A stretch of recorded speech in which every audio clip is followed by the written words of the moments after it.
উবাইদ ইবনুল জাররাহ রাদিয়াল্লাহু তাআলা আনহু ইসলাম কবুল করেছেন। ইসলাম কবুল করে তিনি মক্কা থেকে মদিনায় হিজরত করলেন। 1 বছর যেতে না যেতেই বদর যুদ্ধের ডাক চলে এলো। আমার নবী বদর যুদ্ধের দিন সাহাবা একরামকে নিয়ে পরামর্শ করতেছেন, সাহাবীরা শোনো, এবারে প্রথম রোজা ফরজ হয়েছে দ্বিতীয় হিজরিতে। রাসূল বলছেন, রোজা তো আসো, কিন্তু তোমরা কি জানো যুদ্ধের ডাক কিন্তু চলে এসেছে। কেন, কি হয়েছে? আবু জেহেল তার 1000 সৈন্য নিয়ে এসে লোহিত সাগরের পাশ দিয়ে ঘেসে ঘেসে সে রওনা দিয়ে সে বদর নামক প্রান্তর পর্যন্ত চলে আসছে। কে কে আসো আমার সঙ্গে যুদ্ধে যাবে? সাহাবা কেরাম বললেন, লাব্বাইক ইয়া রাসূলুল্লাহ, আমাদেরকে শুধু পারমিশন দিবেন, বলতে দেরি হবে, যেতে দেরি হবে না। আমার নবীজি অর্ডার দিয়ে দিলেন এবং বললেন, সাহাবীরা শোনো, আজকের এই যুদ্ধ কিন্তু ভাই ভাইয়ে যুদ্ধ, বাবা সন্তান যুদ্ধ, বংশ বংশ যুদ্ধ, আত্মীয় আত্মীয় যুদ্ধ, জামাই শ্বশুর যুদ্ধ। এই যুদ্ধে তোমরা যুদ্ধ করতে পারবে নাকি? সাহাবীরা বলছেন, ইয়া রাসূলুল্লাহি, কোনো বন্ধু দেখবো না, কোনো বাপ দেখবো না, কোনো ভাই দেখবো না। আল্লাহর কসম করে বলছে, আমরা ইসলামের শত্রু হিসেবে তাদেরকে চিহ্নিত করব। জোরে বলি আল্লাহু আকবার। সাহাবীদের দাম কি এমনি এত হয়েছে? আল্লাহু আকবার। আল্লাহ রাব্বুল আলামিন কি সম্মান তাদেরকে দান করেছেন। বদর যুদ্ধের দিন আমার নবীজি রওনা করবেন। সাহাবীরা বলছেন, ইয়া রাসূলুল্লাহ, আজকের এই যুদ্ধের ময়দানে আমরা আজকে রোজাও রাখবো, রোজাও ফরজ, জিহাদও ফরজ। রাসূল বলেন, না রে না, ওয়া ইন কুনতুম মারদা ওয়া আলা সাফারিন ফাইদ্দাতুম মিন আইয়ামিন উখার। সফরে আছো, বেকায়দায় আছো, অন্য সময় রোজা রাখবে, কিন্তু যুদ্ধে তো পরাজিত হওয়া যাবে না। শক্তি সঞ্চয় করে রোজা ভেঙে ফেলে দাও। রোজা ভেঙে ফেলে দেওয়া হলো। সাহাবে কেরামকে নিয়ে রাসূল যখন রওনা করবেন, শিশু ইসলাম কেবল তিনি মদিনায় ঢুকেছেন, যুদ্ধ বিধ্বস্ত। আমার নবীজি কেবল হিজরত করে আসছেন, কিচ্ছু না, আবার যুদ্ধের ডাক চলে আসছে। আমার নবীজির সৈন্য সংখ্যা খুব কম হলো, 313 জন কোথায়, ওইদিকে 1000 জন কোথায়। ঘোড়া নাই, তরবারি নাই, খেজুর গাছের ডাল ভেঙ্গে তাদেরকে লাঠি বানায় দিয়েছে। আমার নবীজি যুদ্ধে যখন রওনা করবেন, ছোট্ট 2টা বাচ্চা, 11 বছর 10 বছরের ছোট্ট 2টা বাচ্চা নবীর সামনে দাঁড় হয়ে বলে, হুজুর, আমরা মদিনার আফরার ছেলে 2 জন বলছে, আপনার কাছে আসলাম, কি বলবা বলো। হুজুর, যুদ্ধের নাকি ডাক এসেছে, জিহাদের নাকি ডাক এসেছে, আমাদেরকে পারমিশন দিয়ে দেন। রাসূল বললেন, ও আমার 2 জন ছোট্ট সাহাবী, কেমন করে অনুমতি দেব? তোমাদের গায়ের তো কোনো শক্তি নাই, তরবারি ধরার মতো কোনো বল নাই, কেমন করে পারমিশন দেব? না না, দেওয়া যাবে না।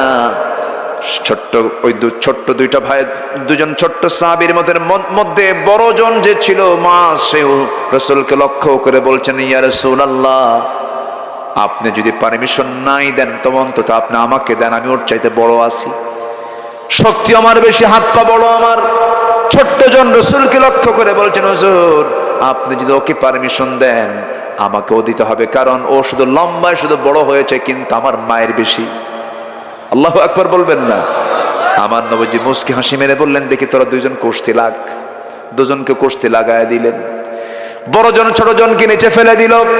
ছোট জন বড় ভাইয়ের কানের মধ্যে মুখ ঢুকায় বলছে, ভাই রে, তুমি কি আমার সঙ্গে এরকম করে আমাকে ছেড়ে তুমি একা যুদ্ধে যাবে? একসঙ্গে খাই, ঘুমাই, সবকিছু একসঙ্গে করি, খেলাধুলাও করি, ভাইরে তোমার গায়ের শক্তি একটু কমায় দাও, একটা বারের মতো তোমার বুকের উপর উঠে বুঝায় দিই, আমি তোমার চাইতে কোনো অংশে কম নই।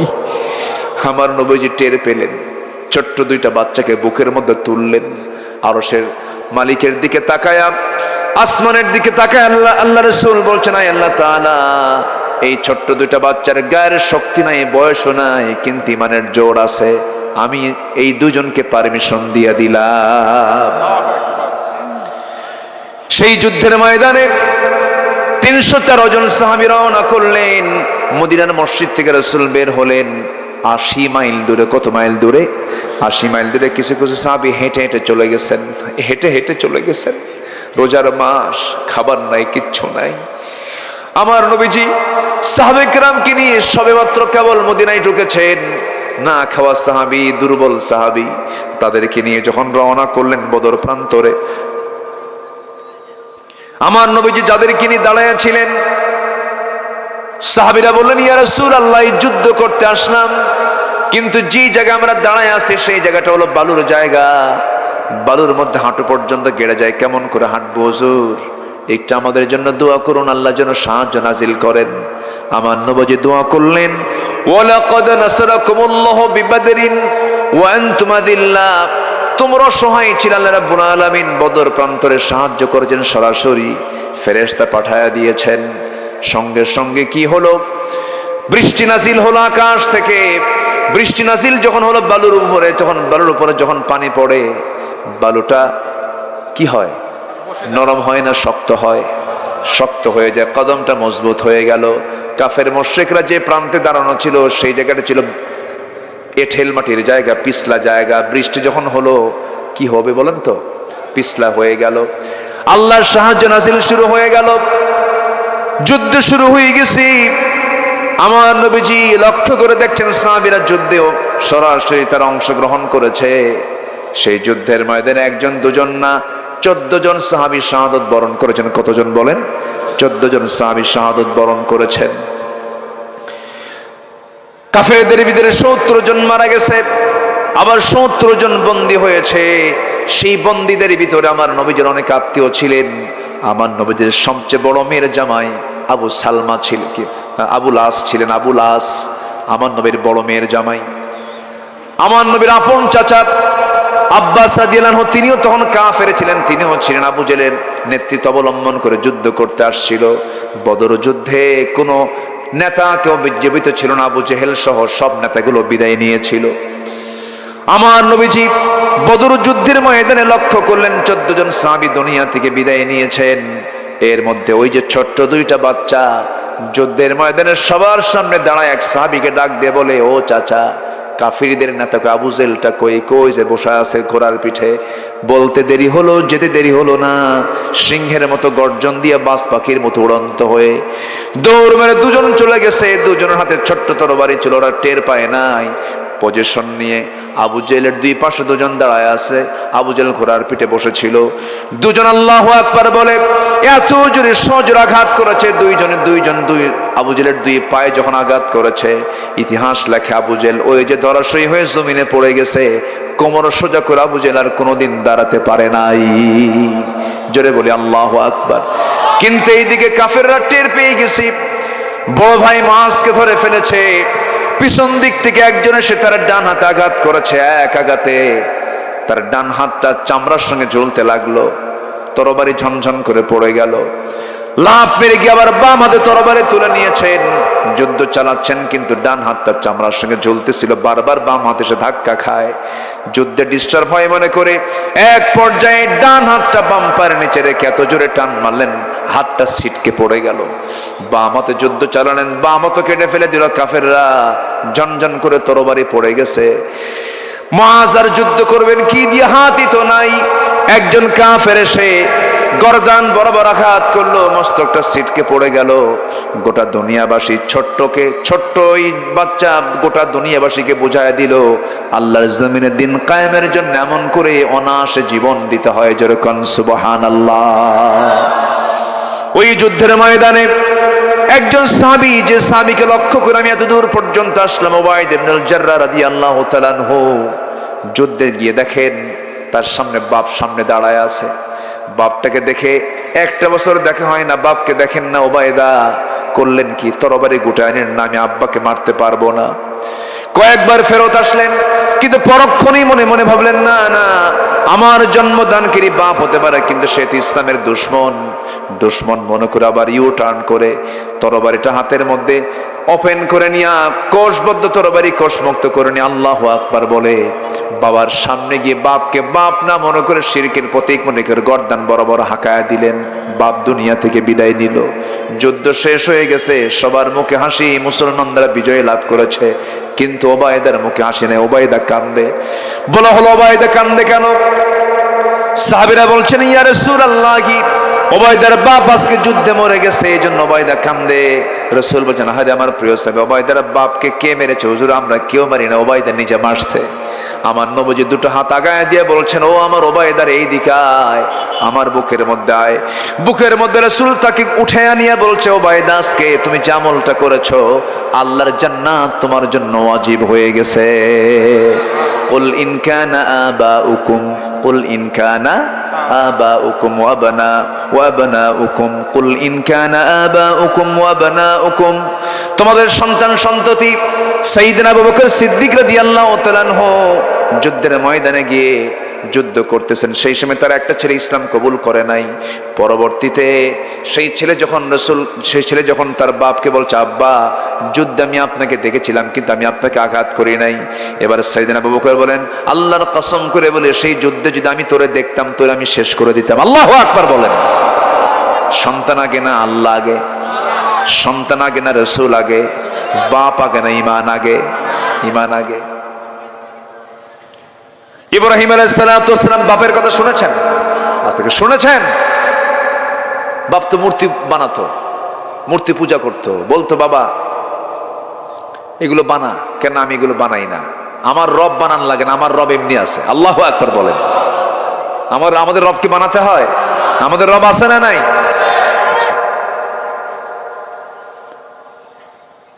ইব্রাহিম আলাইহিস সালাতু ওয়াস সালাম তিনি শিরক উৎখাত করেছেন। কি মামলা খেলেন তিনি, মূর্তি ভাঙ্গার মামলা খাইছেন না উনি? সে মামলার ফলাফল হলো আগুনে পুড়ে মারো। তিনি কি কারো কাছে মাথা নত করেছেন? বাপটা পর্যন্ত তার বিরুদ্ধে চলে গেছে। তিনি চেয়েছেন কাকে? কাকে চেয়েছেন? আল্লাহকে চেয়েছেন। আমার বন্ধুগণ, আমার ভাইয়েরা, আল্লাহ রাব্বুল আলামিন বলছেন, বান্দারে এই সমস্ত জাগতিক জীবনের ব্যক্তি জিনিস সেগুলোর চাইতে আমাকে বেশি ভালোবাসতে হবে, রাসূলকে বেশি ভালোবাসতে হবে। এরপর একটা ইবাদতের কথা বলেছেন, ওয়াজিহাদিন ফি সাবিলিহি। আল্লাহ রাব্বুল আলামিন বলেন, আল্লাহর রাস্তায় জিহাদকে তোমাদের বেশি পছন্দের কারণ হতে হবে।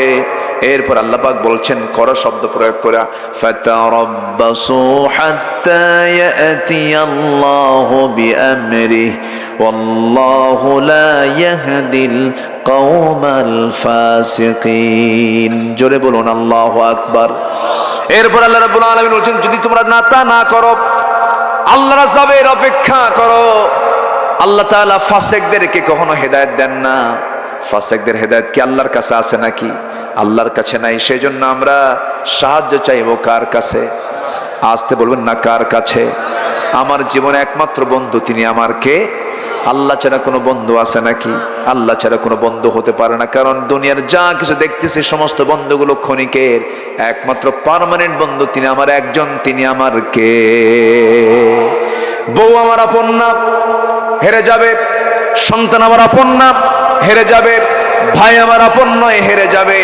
সন্তান সন্ততি কেউ আমার আপন নয়, বন্ধু বান্ধব কেউ আমার আপন নয়, আমার গোষ্ঠী আমার আপন নয়। সব একদিন পর হয়ে যাবে। যেদিন আমি মরে যাব সেই দিন টের পাবো আমার আগাগোড়া একমাত্র বন্ধু তিনি আমার একমাত্র কে?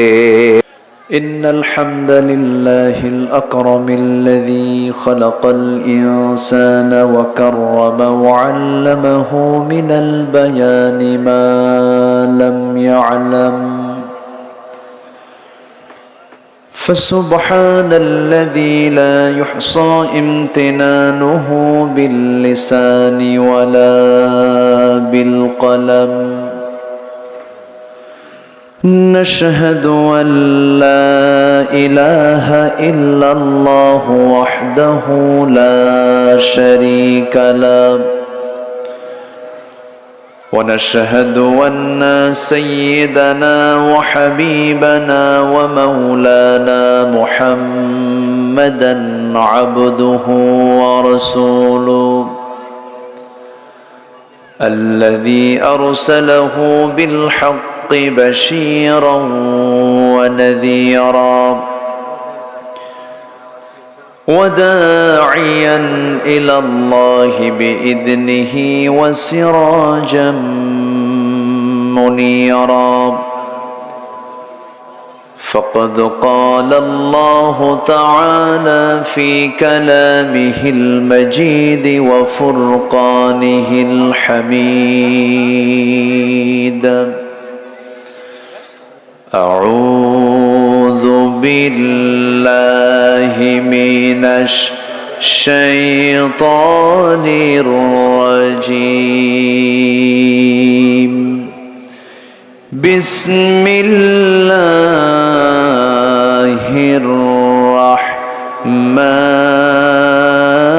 الرحمن الرحيم يا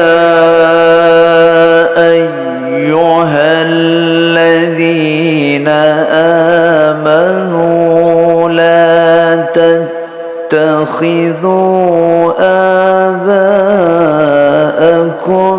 وإخوانكم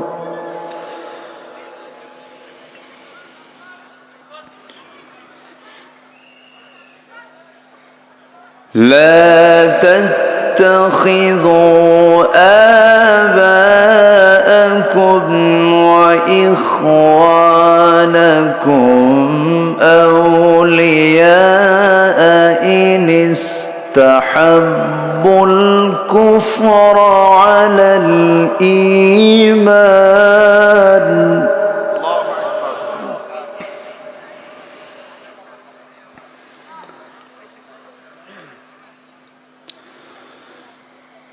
إن استحبوا الكفر على الإيمان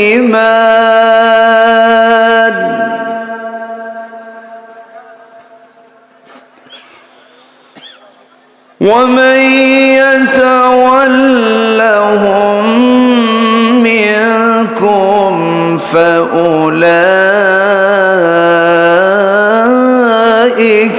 هم الظالمون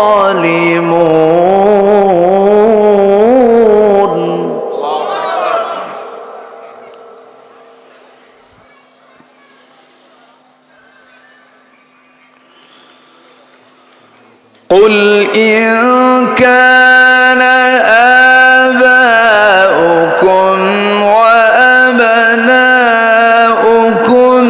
وإخوانكم وأزواجكم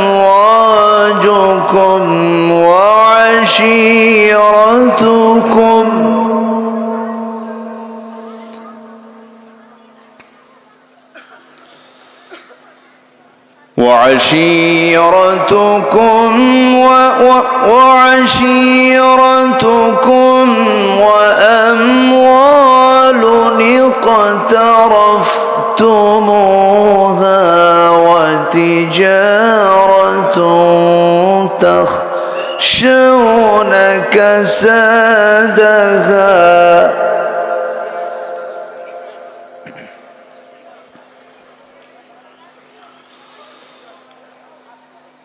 ومساكن ترضونها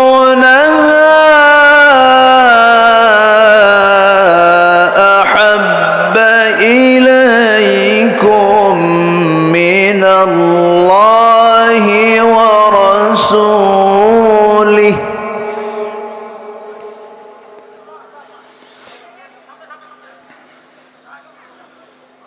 من الله ورسوله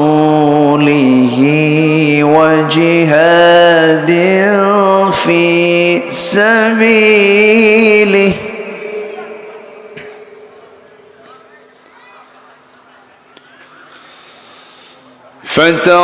فتربصوا حتى يأتي الله بأمره والله لا يهدي القوم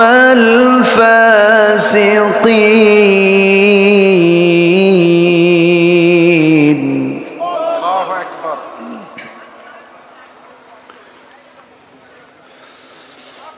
الله أكبر. بسم الله الرحمن الرحيم.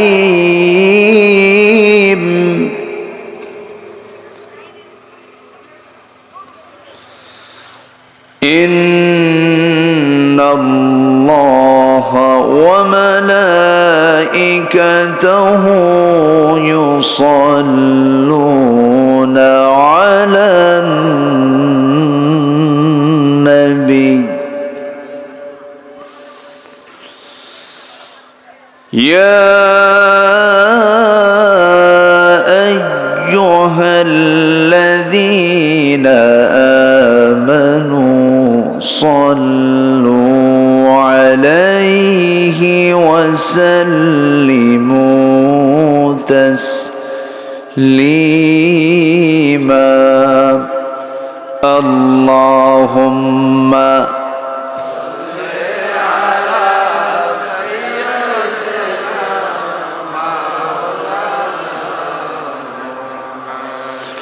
وعلى آله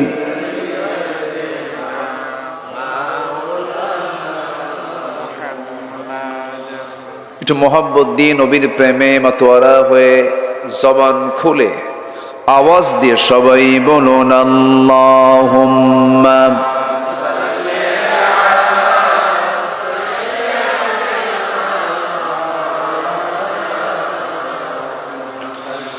وعلى آله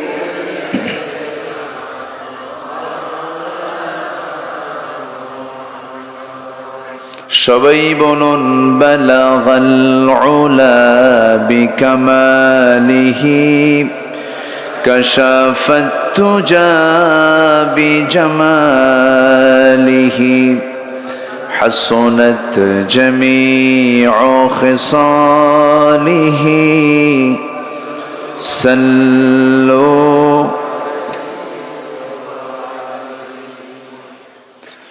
سراج الملة تمهي فخر دو عالم دلبار مولاه شريف الأنبياء نسخا كل أديان دغر هو بلغ العلا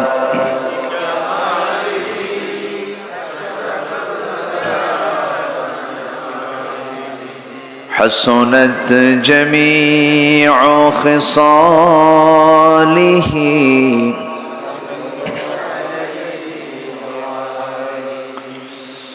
আমি কোরআনের সুর মাঝে শুনেছি যে নাম আজানের সুর মাঝেও শুনেছি সে নাম ও নাম শুনেছি আমি আমার হৃদয় হে রাসূল নবীজি তোমায় হে রাসূল নবীজি তোমায় সবাই বলি সাল্লাল্লাহু আলাইহি ওয়াসাল্লাম একটু একটু ওই আওয়াজটা আমার কানের জন্য আসছে আরেকটু হ্যাঁ জি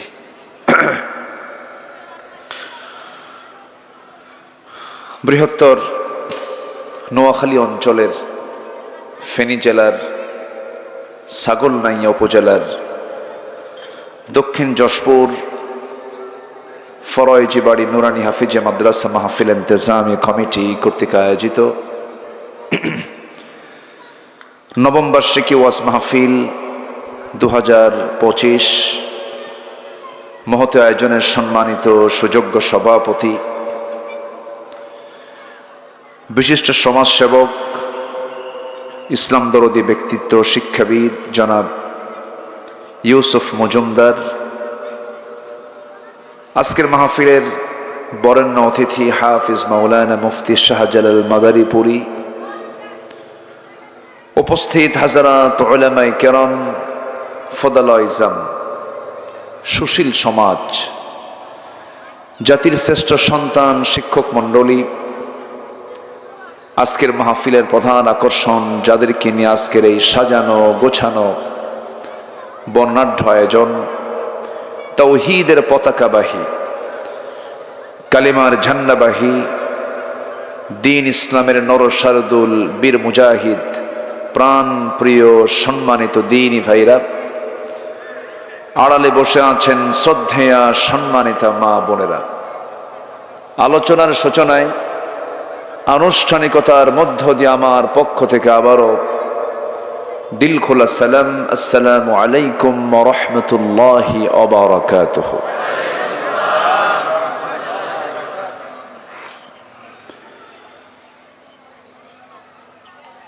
মহান রব্বে করিমের শুকরিয়া। সবাই কেমন আছেন? আমারও প্রশ্ন করলেন। আল্লাহ তাআলা আমাকে তো আপনার সাথেই তো রেখেছেন, এক সাথেই তো আছি, বলি আলহামদুলিল্লাহ। আল্লাহ পাকের মেহেরবানি, আল্লাহ তাআলা একটি অনুকূল পরিবেশ তৈরি করে দিয়েছেন। এই মাহফিলগুলো আজ থেকে কয়েক মাস আগেও বাস্তবায়ন খুব জটিল ছিল।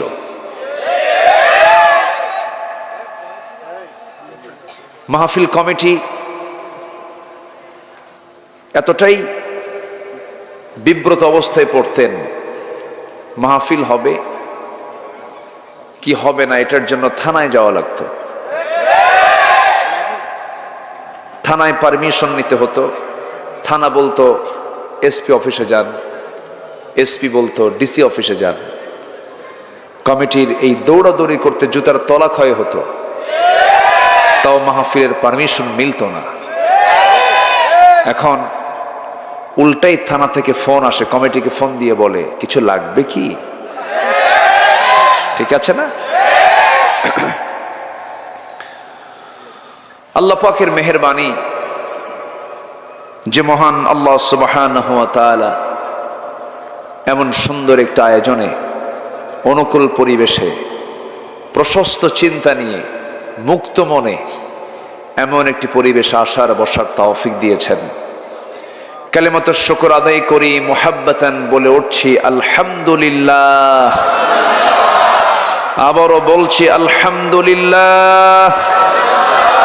চিৎকার মেরে বলছি আল্লাহুম্মা ইন্নী আসআলুকা আল হুদা ওয়াত তুকা ওয়াল আফাফা ওয়াল গিনা। সবাই বলি আল্লাহুম্মা আইন্নি আলা যিকরিকা ওয়া শুকরিকা ওয়া হুসনি ইবাদাতিকা। সম্মানিত ভাইয়েরা, আমরা আল্লাহ তাআলার শুকর আদায় করে নিলাম। আমি আরেকটু আগে উঠলে ভালো হতো, উঠতে একটু দেরি হয়েছে। শেষ হতে যদি দেরি হয় কষ্ট হবে?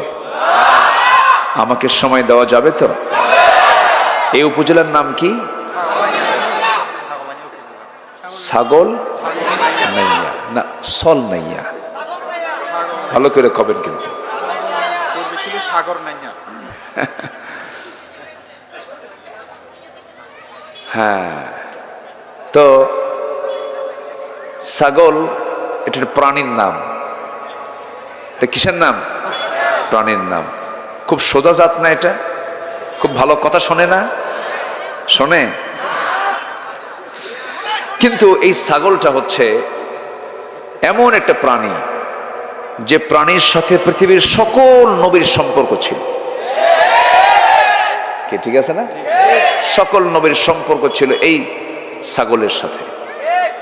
সেই ছাগল নিয়ে আপনারা আছেন কে? এটা থানার তফসির করে দিলাম। রাসূল ছিলেন রাখাল, তিনি রাখালিপনা করেছেন। এরপরে আদম থেকে শুরু করে এমন কোন নবী নাই যে নবী রাখাল ছিলেন না। তো নামটা শুনে আমার ভালোই লেগেছে, আলহামদুলিল্লাহ। ছাগল চড়েছেন, সবচেয়ে বেশি টাইম হচ্ছে একজন নবী, তিনি হচ্ছেন মূসা আলাইহিস সালাতু ওয়াস সালাম। 10 বছর। কত বছর? 10 বছর। দেখি যদি সুযোগ হয় তার লাইফের দিকে আস্তে আস্তে যাব। আমরা আমাদের নবী নিয়ে বসেছি। আমাদের নবীর নাম কি? উনি একটা স্লোগান দিয়েছেন, আমার নবী তোমার নবী বিশ্বনবী মুস্তাফা, আমার নেতা তোমার নেতা বিশ্বনবী মুস্তাফা সাল্লাল্লাহু। তখন আমি চিন্তা করলাম, দেখি আজকে কি বিষয়ে কথা বলা যায়, একটা প্ল্যান নিলাম। তো আমি সূরা তাওবা থেকে 23, 22, 23 এবং 24 এই দুটো আয়াতে কারিমা আমি তেলাওয়াত করেছি। দুটো আয়াতকে সামনে রেখে কিছু কথা বলতে চাচ্ছি। আল্লাহ যেন আমার মুখ থেকে সেই কথাগুলো বের করে দেন যে কথাগুলো মুসলিম উম্মার জন্য এই মুহূর্তে দারুণ প্রয়োজন। আল্লাহ কবুল করুন, জোরে বলে আমিন। সম্মানিত ভাইয়েরা, আল্লাহ তাআলা এখানে ঈমানকে প্রাধান্য দিতে বলেছেন, ব্যক্তিকে না। কোন ব্যক্তির প্রাধান্য ইসলামে নেই। ইসলামের প্রাধান্য হলো ঈমানকে। কিসের প্রাধান্য? ঈমানের প্রাধান্য দিতে হবে। আর যে মোহাব্বত, যে ভালোবাসা, যেটাকে আরবিতে হুব্বুন বলা হয়, মোহাব্বত বলা হয়। এখন তো ভালোবাসা দিবস আছে একটা, তাই না? ওগুলো না। এই মোহাব্বত হচ্ছে, এই ভালোবাসাটা হচ্ছে নিঃস্বার্থ, কোনো স্বার্থ নেই, স্বার্থ ছাড়া। স্বামী বউকে ভালোবাসে, স্বার্থ আছে না? বলেন। বউ স্বামীকে ভালোবাসে। আপনি বাজার করবেন না 3 মাস, বাড়িতে ঢুকতে পারবেন কি? স্বার্থ আছে। কি স্বার্থ আছে না? আচ্ছা। কিন্তু আমি যে মোহাব্বতের কথা বলছি, এটা হচ্ছে একমাত্র সন্তুষ্টি হচ্ছে কার জন্য? আসতে বলবেন না, কার জন্য? আল্লাহর জন্য। দ্বিতীয় আয়াতে আল্লাহ রাব্বুল আলামিন জাগতিক জীবনে চলতে গিয়ে কিছু মায়া, দয়া, মোহাব্বত তৈরি হয় কিছু কিছু ব্যক্তির উপরে, কিছু কিছু জিনিসের উপরে। আল্লাহ বলছেন, এই 8টা জিনিসের চাইতেও তোমাকে আমি আল্লাহ, আমার রাসূলকে বেশি মোহাব্বত করতে হবে এবং জিহাদকে ভালোবাসতে হবে সাথে সাথে। কার বক্তব্য এগুলো? আসতে বলবেন না, কার বক্তব্য? আমি সংক্ষিপ্ত সার বললাম, এখন আসুন আমরা ধীরে ধীরে ব্যাখ্যার দিকে যাব। সম্মানিত ভাইয়েরা, আমরা যে কিতাব নিয়ে বসেছি, এই কিতাব যে আল্লাহর কিতাব, সন্দেহ লাগে? সন্দেহ আছে? চুল পরিমাণ কোনো সন্দেহ নাই। এই কিতাব এত তথ্য দেয়, এত আগাম তথ্য দিয়েছে, কেমনে? এটা কেমনে মানুষের পক্ষে সম্ভব? আমরা যে জমিনে বসে আছি, এই জমিন এবং ওই যে আকাশ, নীলাকাশ দেখা যায়, ওই নীলাকাশ এবং এই জমিন, এই দুটার মাঝে যে মহাশূন্য আমরা দেখছি, এই মহাশূন্য কিন্তু ছিল না। এটা ফাঁকা ছিল না, এটা এক জায়গায় ছিল। কি বলেন তো? কি ছিল? লাগানো ছিল। এই জমিন এবং আসমানটা ছিল কি? লাগানো, একদম জয়েন্ট ছিল, লাগানো ছিল। তো এখানে একটা প্রচন্ড ধাক্কা হয়েছে। প্রচন্ড ধাক্কার মধ্য দিয়ে এই মহাশূন্যের সৃষ্টি হয়েছে। এটা আধুনিক বিজ্ঞান এটাকে বলছে হলো big bang theory. Big bang theory, এটা আধুনিক যারা দুনিয়ার সায়েন্স নিয়ে যারা গবেষণা করেন তারা এটা বুঝতে পেরেছেন। বিগ ব্যাং থিওরি আলোচিত একটা থিওরি। এই তথ্যটা আল্লাহ রাব্বুল আলামিন আজ থেকে, যে যুগে আধুনিক কোনো যন্ত্রপাতি ছিল না, কিছুই ছিল না, কোনো ল্যাবরেটরি ছিল না, সেই যুগে এই কোরআন ১৫০০ বছর আগে এই তথ্য আগেই বলে দিয়েছে। জোরে বলি সুবহানাল্লাহ। আল্লাহ রাব্বুল আলামিন বলেন, أولم ير الذين كفروا أن السماوات والأرض كانتا رتقا ففتقناهما وجعلنا من الماء كل شيء حي জোরে বলুন আল্লাহু আকবার। কাফেররা কি খেয়াল করে না, কাফেররা কি লক্ষ্য করে না আমি আল্লাহ রাব্বুল আলামিন এই আকাশ এবং জমিনকে দুটোকে এক জায়গায় রেখেছিলাম, প্রচন্ড ধাক্কার মধ্যে দিয়ে বিশাল মহাশূন্য আমি আল্লাহ রাব্বুল আলামিন সৃষ্টি করেছি, এবং প্রত্যেকটা মৃত্যুকে পানির মধ্য দিয়ে জিন্দা করেছি। আল্লাহ রাব্বুল আলামিন এই তথ্য ১৫০০ বছর আগে দিয়েছেন। এখন বলুন তো, বিজ্ঞান কি প্রমাণ করেছে না বিজ্ঞান ধার নিয়েছে? কি নিয়েছে? ধার নিয়েছে। আমার বন্ধুগণ, গত ২ বছর আগে কাতার থেকে আমি বিমানে চড়ে আসতেছিলাম, দোহা থেকে ঢাকায় নামবো, কাতার দোহা থেকে ঢাকায় নামবো, বিমানে চললাম। অনেক দেখেছি আগে, কিন্তু সেদিন হঠাৎ করে মনে হলো মেঘগুলোর উপরে আমার বিমান ভাসতেছিল, বিশাল মেঘের স্তর। এই মেঘের স্তরগুলো দেখে মনে হলো, আল্লাহ এই মেঘগুলো তুমি যে সৃষ্টি করে রেখে দিয়েছ, এর কোনো ওজন আছে নাকি? জানা ছিল না। চিন্তা করলাম, দেখি কোরআন কি বলে, একটু চিন্তা করলাম, সার্চ দিয়ে খুঁজে খুঁজে বের করে দেখে আল্লাহ রাব্বুল আলামিন মেঘের যে ওজন আছে, বিজ্ঞান বলছে মেঘের ওজন আছে, কোরআনও বলছে ১৫০০ বছর আগে মেঘের ওজন আছে। আল্লাহ রাব্বুল আলামিন সূরা রাদের মধ্যে বলছেন, হুয়াল্লাযী ইউরীকুমুল বারকা খাওফান ওয়া তামআন ওয়া ইউনশিস সাহাবাস সিকাল। তিনি সেই মহান রব যিনি আসমানে মেঘগুলোকে রেখেছেন, ভারী মেঘগুলোকে রেখে দিয়েছেন ঝুলন্ত করে। তিনি আমার কে? কিউমুলাস নামক কিছু মেঘ আছে যার ওজন হলো ২০০ টন। আবার কিউমুলিনাম্বাস নামে কিছু তার কি বলে মেঘ আছে যেগুলোর ওজন হলো প্রায় ১০ লক্ষ টন পর্যন্ত। এই মেঘমালাগুলোকে ঝুলায় রেখেছেন তিনি আমার কে? আসতে বলেন, যদি ঝুলায় না রেখে যদি ফেলে দিতেন, বলেন তাহলে কি হতো? কেউ থাকতাম? ফেনীর কোনো বিল্ডিং একটাও থাকতো? সব কি হয়ে যেত? শেষ হয়ে যেত। এই বিশাল ওজনের এই মেঘগুলোকে আল্লাহ পাক ঝুলায় রেখেছেন বান্দার ক্ষতির জন্য না উপকারের জন্য? মেঘ থেকে কি আসে? বলেন কি আসে? বৃষ্টি আসে। এই বৃষ্টি শতাব্দীর পর শতাব্দী মানুষ স্টাডি করেছে, কেমনে বৃষ্টি হয়, এই মেঘ কেমনে হয়, স্টাডি করেছে। ১৯ এবং ২০ শতকের সময় এসে মেটেরোলজিক্যাল সায়েন্স, আবহাওয়া বিজ্ঞান, তারা গবেষণা করে বের করেছে, এই তথ্যগুলো বের করেছে। মানুষের এই রহস্যের শেষ ছিল না, কিন্তু ১৯ এবং ২০ শতকের শেষে এসে গবেষণা করে বের করেছে। কি গবেষণা করে বের করেছে?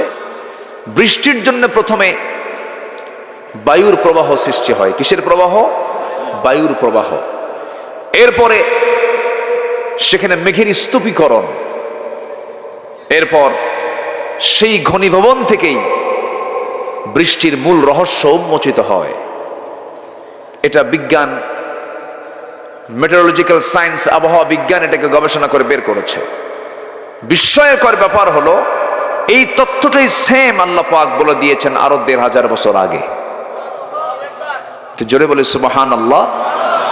আল্লাহ পাক সূরা রুমের মধ্যে বলছেন, আল্লাহ রাব্বুল আলামিন বলেন, আল্লাহুল্লাযী ইউরসিলুর রিয়াহা ফাতুসিরু সাহাবান ফায়াবসুতুহু ফিস সামাই কাইফা ইয়াশা ويجعله كسفا فترى الودق يخرج من خلاله فإذا أصاب به من يشاء من عباده إذا هم يستبشرون জোরে বলুন আল্লাহু আকবার। তিনি সেই মহান প্রভু যিনি বায়ু প্রেরণ করেন, অথবা তা মেঘমালাকে সঞ্চারিত করে, অতবার তিনি মেঘমালাকে যেভাবে ইচ্ছা সেইভাবে আকাশে ছড়িয়ে দেন, তাকে স্তরে স্তরে আল্লাহ রাব্বুল আলামিন যেখানে যা প্রয়োজন সেইভাবে মেঘগুলোকে রেখে দেন। জোরে বলি সুবহানাল্লাহ। তাহলে এই বৃষ্টির পানি যে নাজিল হয়, এটা কি পরিমাণ ছাড়া আসে? পরিমাণ ছাড়া, পরিমাণ মতো কে নাজিল করেন। কিন্তু ফেনীতে এবার কি হয়েছে? এদিকে হয়েছে নাকি? এদিকে হয়েছে? হয়েছে এই পর্যন্ত? আচ্ছা, এই যে বন্যাটা হলো, এই বন্যা কিন্তু বৃষ্টির বন্যা নয়। ওরে ছোট্ট একটা ছেলে বলছে কিন্তু এই কথাটা, এই তো ওই যে ছোট্ট একটা ছেলে বলেছে। ভাবতেছেন যুবকরা ওই ডিভাইসে আর মাদকাসক্ত হয়ে বসেছিল না? আমি তো ভাবছিলাম মনে হয় যুবকরা শেষ। ওরে বাপরে বাপ, জায়গা মতো হাজির হয়ে কয় 45 মিনিট টাইম, তাড়াতাড়ি গণভবন ছাড়ো। ঠিক কিনা? যুবকরা তোমরা সবকিছু করতে পারবে, শুধু আদর্শ সুন্দর করবা।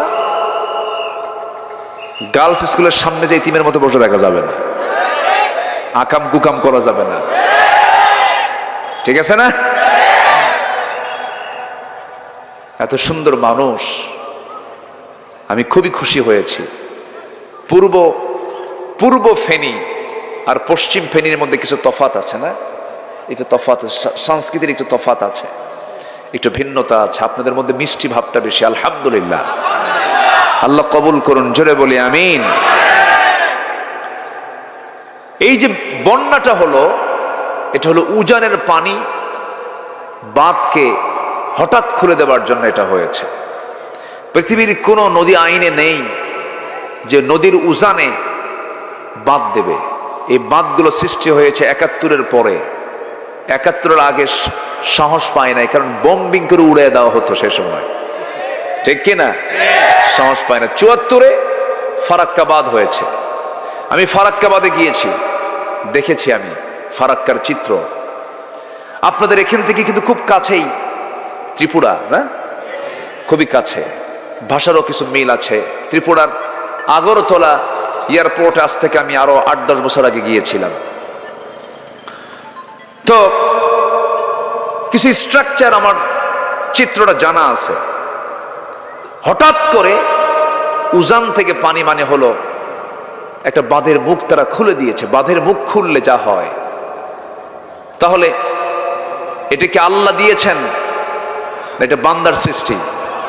বলেন বলেন বলেন বলেন। বান্দার সৃষ্টি। আল্লাহ তাআলা আকাশ থেকে যে পানি নাজিল করেন, সেই পরিমাণ পানি নাজিল করেন যে পরিমাণ পানি তিনি বাষ্পীয় আকারে জমিন থেকে তোলেন। এটা কম বেশি হওয়ার কোনো সুযোগ? আল্লাহু আকবার। এটাকে বলে ওয়াটার সাইকেল। এটা কি বলে? ওয়াটার সাইকেল, পানি চক্র। এই পানি চক্রটা পৃথিবীর হোল টেকনোলজি, সমস্ত প্রযুক্তিকে যদি কাজে লাগায়, কিয়ামত নাজিল হওয়া দরকার ততটুকুই নাজিল করেন তিনি আমার কে। সূরা যুখরুফ আয়াত নাম্বার 11 বাড়ি থেকে মিলায় দেখবেন যে কি সুন্দর করে এই তথ্যগুলো আল্লাহ পাক বলে দিয়েছেন। এখন কি পরিমাণ পানি আল্লাহ তাআলা জমিন থেকে বাষ্পীয় আকারের উপরে তোলেন, বিজ্ঞান গবেষণা করে বের করেছে। এই ভূপৃষ্ঠ থেকে প্রতি সেকেন্ডে 16 মিলিয়ন টন বাষ্প হয়ে উপরে ওঠে। প্রতি সেকেন্ডে কত? 16 মিলিয়ন টন প্রতি সেকেন্ডে, যা বছরে এটার পরিমাণ দাঁড়ায় হলো 513 ট্রিলিয়ন টনে। কেউ তো আল্লাহু আকবার বললেন না। বলেন তো পৃথিবীর কোন পাইপ দিয়ে সম্ভব? বলেন পাইপ দিয়ে সম্ভব? যদি পাইপ যদি বঙ্গোপসাগরে লাগায় দিয়া সেই পাইপ যদি নিয়ে যদি পঞ্চগড়ে, বলেন তো ওই পাইপ দিয়ে যেখানে পানি পড়তো ওটা কি মানে সমতল থাকতো না? ওটা আরেক দরিয়া হতো। আল্লাহ পাক কি সুন্দর করে পানি চক্র করে এগুলো পাঠায় দিচ্ছেন। সুবহানাল্লাহ বলবেন না? তাহলে কোরআন যা বলছে, আজকের বিজ্ঞান তা বলছে। তাহলে বিজ্ঞান যা বলছে কোরআন তা বলছে তা না, কোরআন যা বলছে বিজ্ঞান তাই বলতেছে বিজ্ঞান যদি কোনো কথা বলে, যদি কোরআনের সঙ্গে না মেলে, তাহলে ভাবতে হবে বিজ্ঞান ভুল করছে, কোরআন ভুল করে না। আল্লাহু আকবার। কত তথ্য নিবেন, এরকম হাজারো তথ্য, 250 থেকে 300 আয়াত আছে শুধু সায়েন্সের উপরে। আল্লাহু আকবার, জোরে বলি আল্লাহু আকবার। অনেক কথা আছে। আমাকে সময় দিচ্ছেন তো নাকি? কারো কোনো সমস্যা নাই? আল্লাহ পাক এই কোরআনে অনেক উদাহরণ দিয়েছেন, মেসাল দিয়েছেন। যেরকম একটা মেসাল দিয়েছেন মশার মেসাল। কিসের মেসাল? মশার উদাহরণ দিয়েছেন। আছে না একটা আয়াত আছে না, মশার মেসাল তিনি দিয়েছেন। তিনি মশাকে নিয়ে কথা বলেছেন। এখন কাফের মুশরিকরা কয় তোমার আল্লাহর কাম নাই কাজ নেই, কোরআনের মধ্যে মশার কথা বলছে। মশা কোনো প্রাণী হলো নাকি? বলছে না এরকম? বলছে সূরা বাকারা। আল্লাহ রাব্বুল আলামিন বলেন ইন্নাল্লাহা লা ইস্তাহি আন ইয়াদরিবা মাসালাম মা বাউদাতান ফামা ফাওকাহা فأما الذين آمنوا فيعلمون أنه الحق من ربهم وأما الذين كفروا فيقولون ماذا أراد الله بهذا مثلا يضل به كثيرا ويهدي به كثيرا وما يضل به إلا الفاسقين جنبون الله أكبر সূরাতুল বাকারা আয়াত নাম্বার 26, 26 নম্বর আয়াত। আল্লাহ রাব্বুল আলামিন মশার উদাহরণ এই জায়গায় দিয়েছেন। কাফের মুশরিকরা বলল তোমার আল্লাহর কাজ নাই কাম নাই, এই মশা একটা উদাহরণ দেওয়ার কোনো জিনিস হলো নাকি? আল্লাহ পাক বলছেন এটা দিয়ে কাউকে হেদায়েত দেন, কাউকে গোমরাহি করেন। কার কথা? আল্লাহর কথা। কিন্তু এই মশাকে ছোট চোখে দেখার কোনো সুযোগ নাই। যেমন এই মশা যত বেশি খাবে তার হায়াত তত বেশি লম্বা হবে না কমে যাবে? যে মশা বেশি খায় তার হায়াত কমে না বাড়ে? যত বেশি খাবে, যত বেশি রক্ত তার পেটে তুলবে, তার হায়াত তত কমে যাবে। ঠিক তেমনি মানুষের মধ্যে যে লোকগুলো অন্যায় করে যারা পেট ভরাবে তাদের হায়াতও কমে যাবে। কমছে না? কমছে না? আছে আছে। সব মশার মতো খাইছে বেহুশ হইয়া। ও বোঝে নাই যে বেশি খাইলে মরতে হবে। কি করে নাই তারা?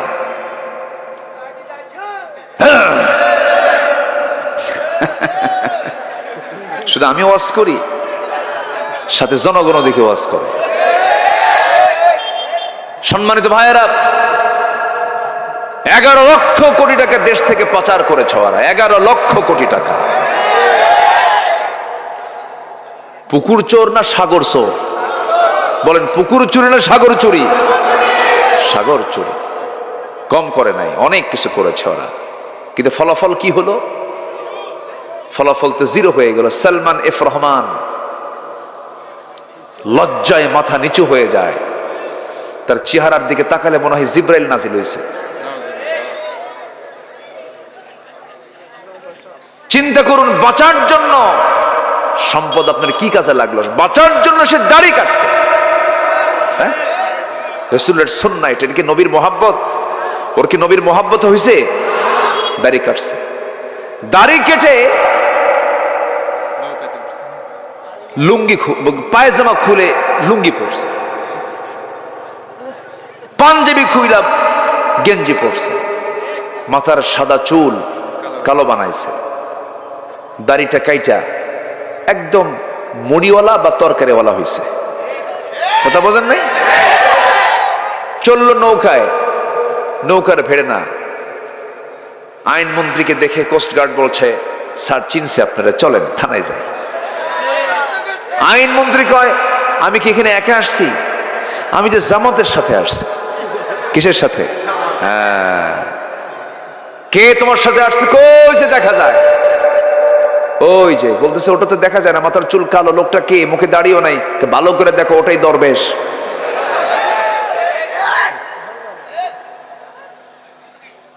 ওরা চেয়েছিল আলেমদেরকে উলঙ্গ করতে, আল্লাহ ওদেরকে ন্যাংটা বানায় ছেড়েছেন।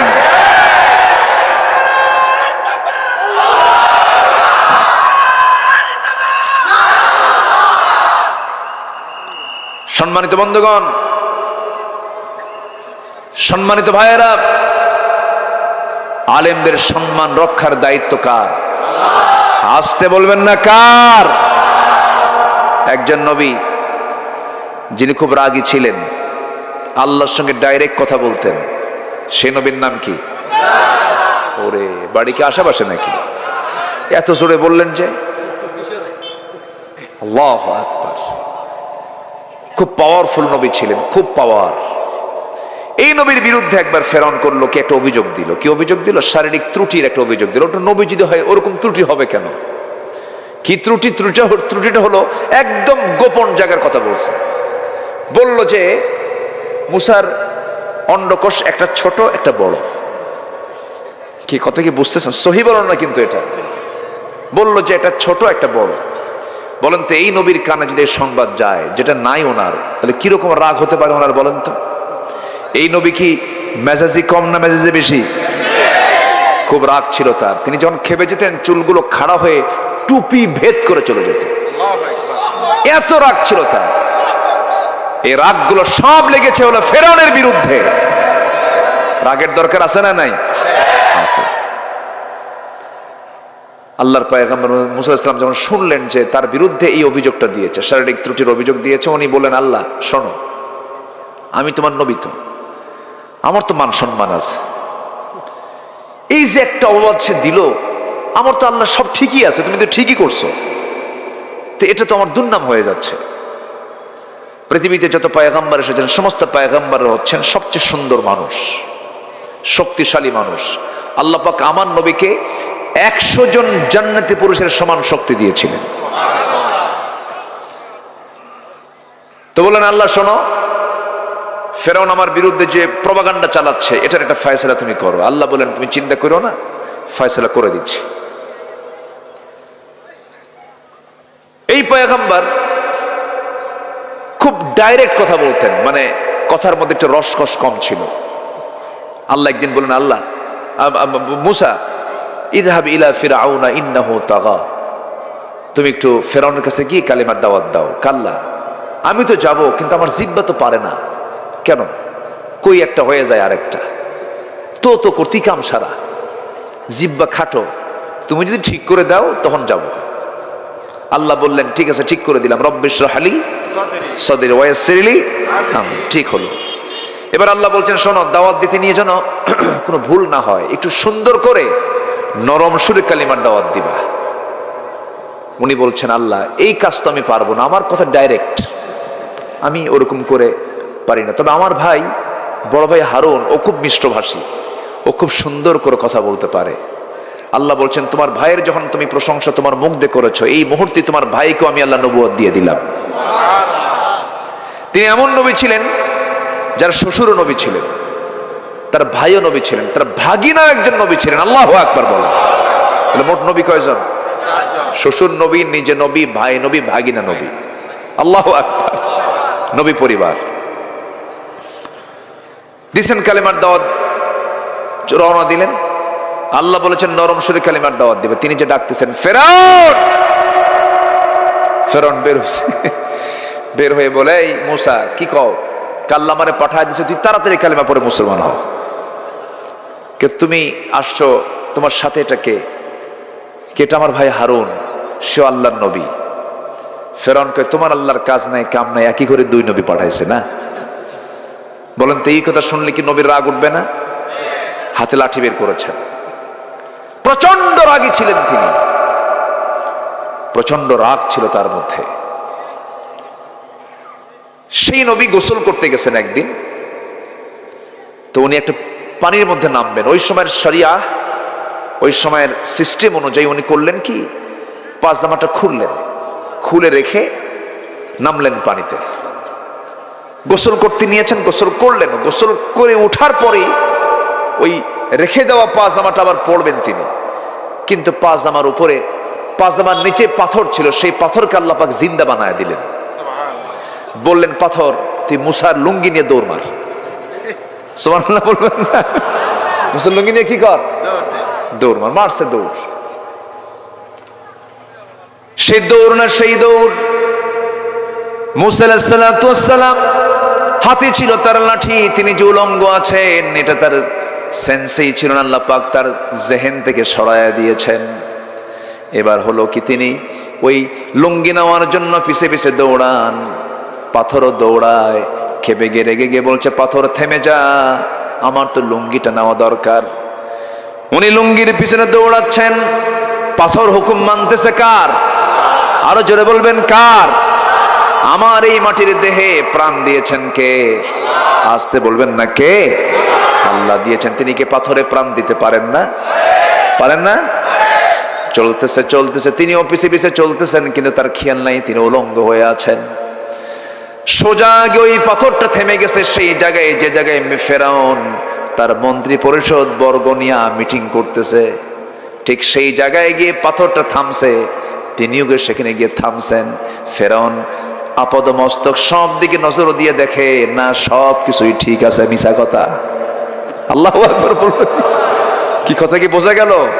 হ্যাঁ, আল্লাহ একদম লুঙ্গি খুলায় দেখাই দিচ্ছেন, ফেরাউন দেখ ভালো করে, আমার নবীকে আমি ত্রুটি করি নাই।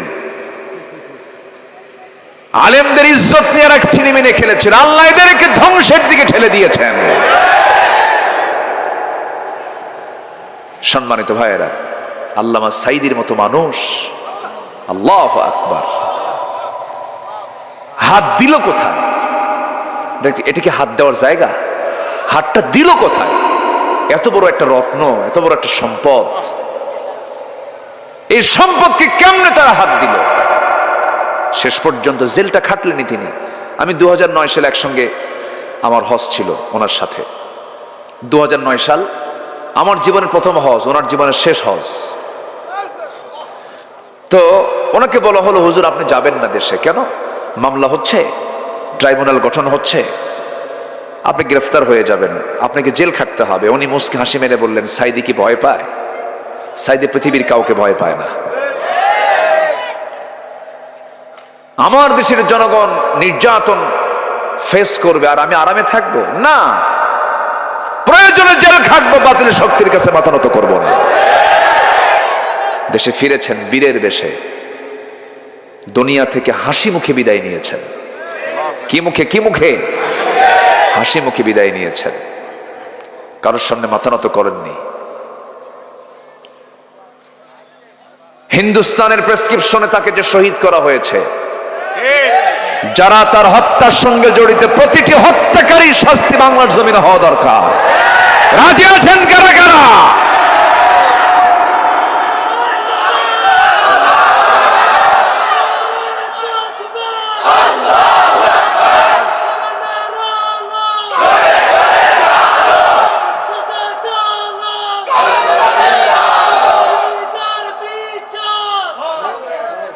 আল্লাহ কবুল করুন, জোরে বলে আমিন, আরো জোরে আমিন। কষ্ট পাচ্ছেন? কথা বলবো? কোন সমস্যা? ওরে বাপ রে বাপ, না ধৈর্য আছে, কারণ ছাগল চড়ানো সহজ কাম না, তো ধৈর্যের দরকার। বলি আলহামদুলিল্লাহ। ছাগলরে 1000 বার কান ধরে কবেন তুই গাছ খাবি না, এই প্রাণী চড়ানো কিন্তু সহজ কাম না। নবীকে আল্লাহ পাক এই প্রাণী চড়াইছেন। কাকে? ছাগল চষো, ধৈর্য ধরো, এরপরে মানুষ চষবা। আল্লাহু আকবার বলে। কথার তো কোনো থা নাই, কোন দিকে চলে গেলাম, এখন লাইনে আসে। মশা কম খায় না বেশি খায়? বেশি খাইলে মরে আগে না পরে? যত বেশি খাবে তত বেশি আগে মরবে, তত আগে মরে যাবে। এক নাম্বার 2, আল্লাহ পাক যেখানে মশার কথা বলেছেন, এখানে মশার আরবি দিয়েছেন হলো বাউদাতান। বাউদাতান আল্লাহ পাক এখানে যেই বাউদাতান বোঝাচ্ছেন, এটা হচ্ছে স্ত্রীলিঙ্গ, স্ত্রী মশাকে বুঝিয়েছেন, গোলতা। হ্যাঁ, বাউদাতান, এটা স্ত্রী মশাকে বোঝানো হয়েছে। মশা কামড়ায় কিন্তু পুরুষ না, স্ত্রী মশাই কামড়ায়। কি মশা কামড়ায়? স্ত্রী মশা কামড়ায়। এবং এরা এত মানে এদের মানে নাকের পাওয়ার এত বেশি, আপনি ঘরের মধ্যে শুয়ে আছেন, দেখবেন একটা মশাও নাই, শুধু শুয়ে পড়ছেন আপনি, লাইটটা বন্ধ করা মাত্র কানের কাছে এসে কি শুরু করে? হ্যাঁ, সারে গামা পাধানিসা শুরু করে না? জি, বসেন। এত সুন্দর মানুষ আপনারা, বলি আলহামদুলিল্লাহ। জি, তাহলে আমি দেখলাম একটা মশাও নাই, কিন্তু এই মশাগুলো আসলো কেমন আপনারা টের পাইল? লাইটও তো নাই। আমি লাইট দিয়ে দেখলাম নাই, লাইট বন্ধ, অন্ধকারে এসে নাকের কাছে কানের কাছে সারে গামা পাদানিসা শুরু করে দিছে। বুঝলেন নাই? আসলো কেমনে? বিজ্ঞান বলতেছে 75 ফিট দূর থেকে সে মানব অস্তিত্ব ফিল করে। 75 ফুট দূর থেকে টের পায় যে এখানে কোন একটা আল্লাহর বান্দা শুয়ে আছে। আল্লাহু আকবার বলবেন না? কত ফুট দূর থেকে? 75 ফুট। আমার নাকের কি এত পাওয়ার আছে? কুকুর কিন্তু আরো সিরিয়াস, ডগ স্কট কয় না, ওর ঘ্রাণ শক্তি আরো মারাত্মক, সিরিয়াস ওটা। সম্মানিত ভাইয়েরা, নাম্বার 3 হলো মশাকে তুচ্ছ ভাবার কোনো কারণই নাই। কারণ মশা প্রাণীটা দেখতে যদিও ছোট, কিন্তু ওর যে পাখা আছে, পাখা নড়ালেই তো আওয়াজ হয়। পাখা নড়ালেই কি হয়? আওয়াজ হয়। তো এই পাখাটা যে নড়ায়, সায়েন্স বলতেছে পৃথিবীর কোনো মেশিনও এত দ্রুত নড়ে না। প্রতি সেকেন্ডে মশা তার পাখা নড়ায় হলো 300 থেকে 600 বার করে। তাহলে মশা কি ছোট কিছু? বলেন ছোট কিছু? নাম্বার 4, মশাকে নিয়ে হাসাহাসি করার কিচ্ছু নাই। নমরুদ মরছে কার কামড় খায়া? বলেন কার কামড় খায়া? বলেন লা ইস্তাহি আন ইয়াদরিবা মাসালাম মা বাউদাতান ফামা ফাওকাহা। আল্লাহু আকবার বলেন। তাও কি মশা? ন্যাংরা মশা। হ্যাঁ, সুস্থ মশাও না, একদম পাহাড়ের মুখ খুলে দিয়েছেন, গুহার মুখ খুলে দিয়েছেন, এক চোটে বের হয়েছে অনেকগুলো বাহিনী। এর মধ্যে যেটা দুর্বল, সেই দুর্বলটাকে আল্লাহ পাক সিলেক্ট করেছেন ওকে মেরে ফেলার জন্য। আরেকটা উদাহরণ দিয়েছেন, মিসাল দিয়েছেন আল্লাহ পাক মাকড়সার। কিসের বলেন তো? মাকড়সার আরবি কি? সূরাতুল আনকাবুত। সূরাতুল আনকাবুত। আল্লাহ তাআলা কাফিরদের দৃষ্টান্ত দিয়েছেন, যারা আল্লাহকে ছাড়া অন্য কাউকে গ্রহণ করে তাদের দৃষ্টান্ত দিয়েছেন মাকড়সার সাথে। কিসের সাথে? আল্লাহ রাব্বুল আলামিন বলেন, মাসালুল লাযীনা ইত্তাখাযু মিন দুনিল্লাহি আউলিয়া কামাসালিল আনকাবুত। জোরে বলুন আল্লাহু আকবার। আল্লাহকে ছাড়া যারা অন্য কোন গার্জিয়ানকে গ্রহণ করে, অভিভাবককে গ্রহণ করে, তাদের দৃষ্টান্ত হলো মাকড়সার মতো। কিসের মতো বলেন? নিজের জন্য ঘর বানায়, নিশ্চয়ই ঘরের মধ্যে সর্বাপেক্ষা দুর্বল মাকড়সার ঘর হয়ে থাকে। আহা, তারা যদি চিনতো, লাউ কানু ইয়ালামুন, সবচেয়ে দুর্বল ঘর এটা। এটাকে রিসার্চ করেছে, যদি আমরা বাহ্যিক ভাবে খুঁজে পাই, একটু বাতাসেই সেই মাকড়সার ঘরটা শেষ হয়ে যায়, লণ্ডভণ্ড হয়ে যায়। কিন্তু এখানে বিজ্ঞান গবেষণা করে দেখেছে ম্যাক্সিমাম পুরুষ মাকড়সা স্ত্রী মাকড়সার কামড় খায়া মরে, অর্থাৎ স্ত্রী মাকড়সাগুলো স্বামীদেরকে মেরে ফেলে। তাহলে যে সংসারের বউ স্বামীর শত্রু হয়ে, ওই সংসার কি টিকে? হ্যাঁ, টিকে? আল্লাহ বলছেন যারা আল্লাহকে ছাড়া অন্য কাউকে বন্ধু বানাবে তাদের দৃষ্টান্ত হলো মাকড়সার মতো, মানে ওদের সংসারের মতো। আল্লাহু আকবার বলে। তাহলে মাকড়সার সংসারটা হলো রিস্কি, মানে বইয়ের কাছে স্বামীর কোনো নিরাপত্তা। যারা আল্লাহ ছাড়া অন্য কাউকে বন্ধু বানায় তাদেরও কোনো নিরাপত্তা। আল্লাহু আকবার, আল্লাহু আকবার। সম্মানিত ভাইয়েরা, অনেক কথা, এখন আমরা একটু আয়াতে আসি। আল্লাহ পাক 23 নম্বর আয়াতে ইমানদারকে ডাক দিয়ে বলছেন, তোমরা তোমাদের বাপ, তোমাদের ভাই, বলেন তো বাবার প্রতি মহব্বত আছে না? ভাইয়ের প্রতি মহব্বত আছে না? আছে। কিন্তু ভাই এবং বাপ যদি আল্লাহ ছাড়া অন্য কাউকে যদি গ্রহণ করে, ঈমান না আনে, তখন মহাব্বত কি থাকবে?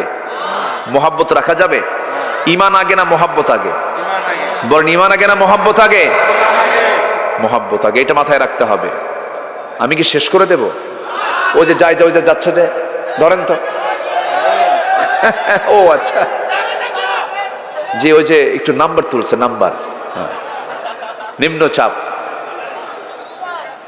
নিম্নচাপ, ঠিক আছে, কোনো চাপ চুপ থাকলে সমস্যা নাই, দয়া করে কেউ ঊর্ধ্ব চাপে যাবেন। ঊর্ধ্ব চাপ হলো বিড়ি খাওয়া চাপ। এই চাপও কিন্তু কম না, দারুণ খাওয়া খায়। শীতের মধ্যে কমে না বাড়ে? বাড়ে। ওরে ইটের ভাটা ফেল, এত খাওয়া খায়, কি যে মজা পায় আল্লাহ জানে। অনেকদিন আগে এক বুড়ো চাচা আমার বাম পাশে এরকম একটা জায়গা থেকে উঠে বলে, হুজুর আপনি তো বিড়ির বিরুদ্ধে ওয়াজ করলেন, কিন্তু আমি তো থাকতে পারি না, আমি ছাড়তে পারবো না কোনোদিন। কিন্তু আমার আরেকটা টেনশন, হুজুর কি কবর নিয়ে, কবরে কি বিড়ি পাওয়া যাবে না? দেখছেন, তাহলে ওয়াজটা শুনলো কিসে বলেন? এরকম কিছু অজ্ঞ আছে। কেন খাবো আমরা এগুলো? নেশা কেন করতে যাব আমরা? আবার মাহফিল এসে প্রশ্ন করে, হুজুর বিড়ি খাওয়া কি জায়েজ আছে? উনি জায়েজের চেষ্টায় আছেন, যেটা জায়েজ করা যায় কেমনে। আল্লাহ সকল নেশা থেকে জাতিকে হেফাজত করুন, জোরে বলে আমিন। নেশা থেকে আল্লাহ পাক বাঁচান।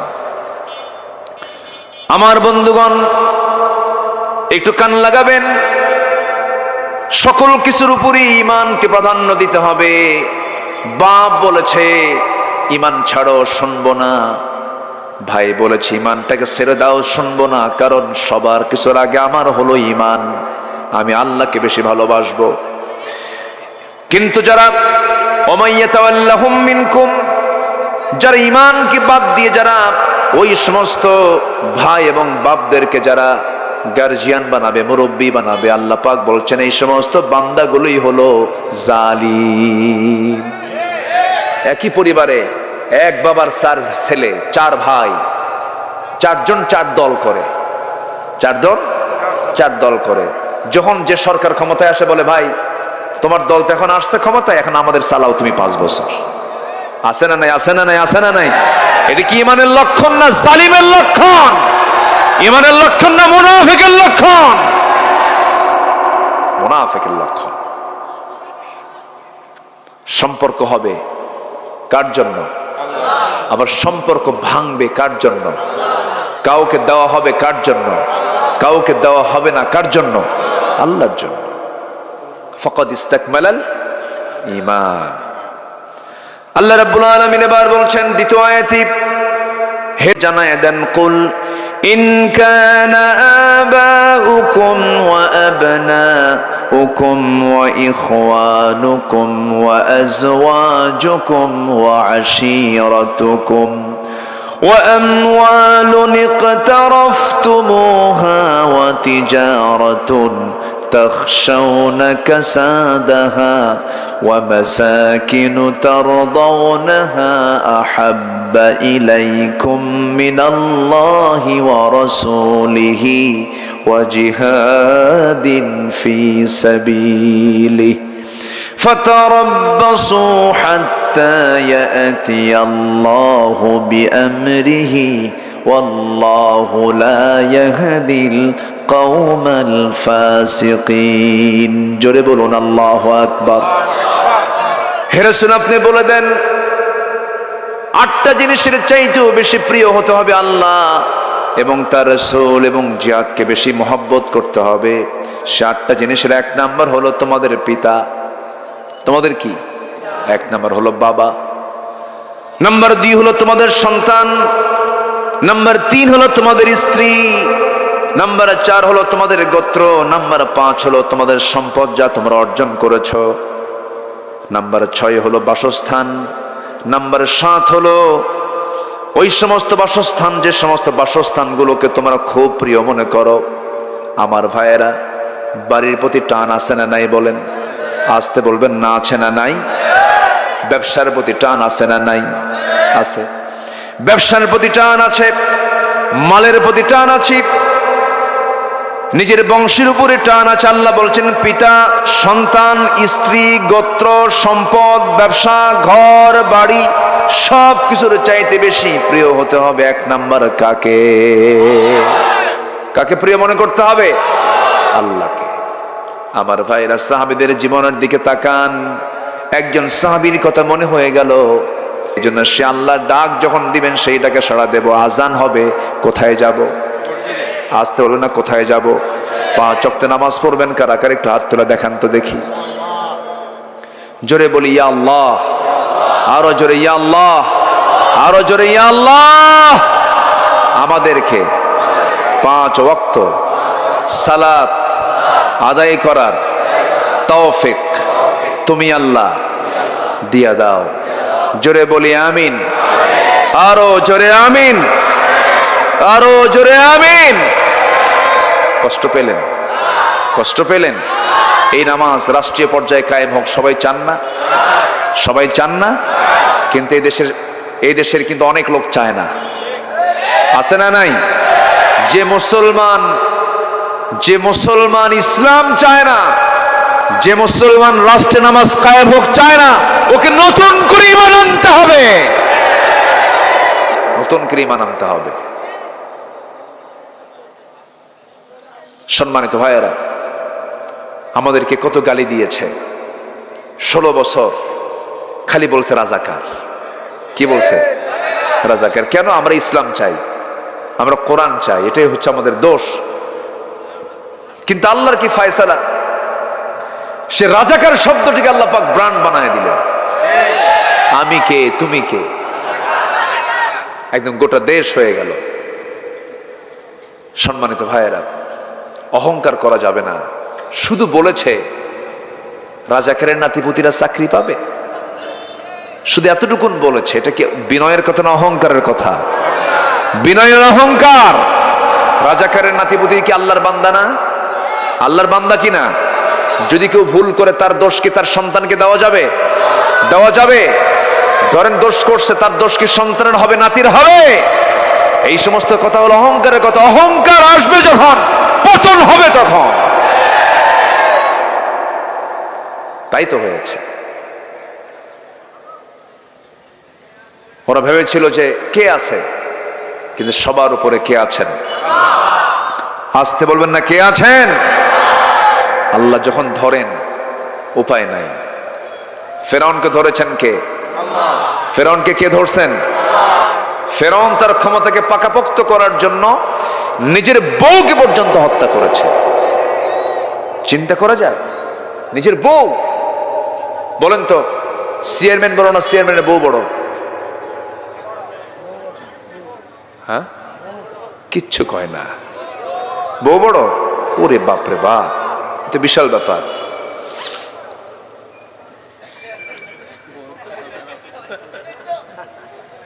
জি, বউয়ের সঙ্গে পারা কঠিন। বিয়ে তো করো নাই, বুঝবা কি? আপনি যত বড় চেয়ারম্যান হন না কেন, বউয়ের কাছে ওগুলো চেয়ারম্যানগিরি খাটে না। তুমি কিসের চেয়ারম্যান আমার জানা আছে, বসো। কি ঠিক আছে না? এক কথায় তুমি কত বড় হুজুর সব বুঝি আমি, বসো তুমি।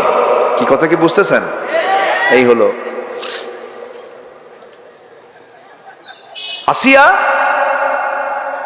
কত বড় পোস্ট ছিল তার জাগতিক জীবনে, একটা রাষ্ট্রপতির বউ। কিন্তু এটা রাষ্ট্রপতির বউ, রাষ্ট্রীয় মর্যাদা সব ছিল তার। শুধু ইসলাম কবুল করেছেন, দিন গ্রহণ করেছেন। ফেরাউন বলল, আসিয়া কি যেন শুনলাম। কে শুনবেন কেন? আপনি দেখেন, আশহাদু আল্লা ইলাহা, বলা মাত্রই ফেরাউন বলল, আসিয়া তুমি কি জানো এটা আমার জন্য কত বড় একটা ধাক্কা? কি ধাক্কা? কি হয়েছে আপনার? কি তুমি তো আমার শত্রুর হাতে বায়াত নিলা। এটা আমি মানবো না, তোমাকে ছাড়তেই হবে এগুলো।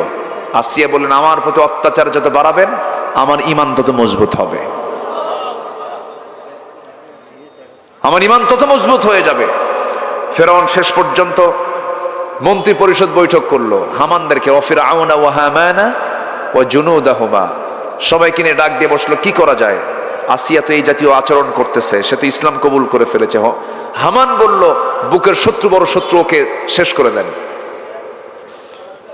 এসে বলল, আসিয়া এখনো সময় আছে, তুমি ছেড়ে দাও। তিনি বললেন, আমি আমার নাকের মধ্যে জান্নাতের ঘ্রাণ পাচ্ছি। জোরে বলে সুবহানাল্লাহ। কি স্বামী আগে না আল্লাহ আগে? বলেন, বউ আগে না আল্লাহ আগে? আছে না, আছে না? এরপরে এই যে ওয়া আবনাউকুম ওয়া ইখওয়ানুকুম ওয়া আজওয়াজুকুম ওয়া আশীরাতুকুম, আল্লাহু আকবার।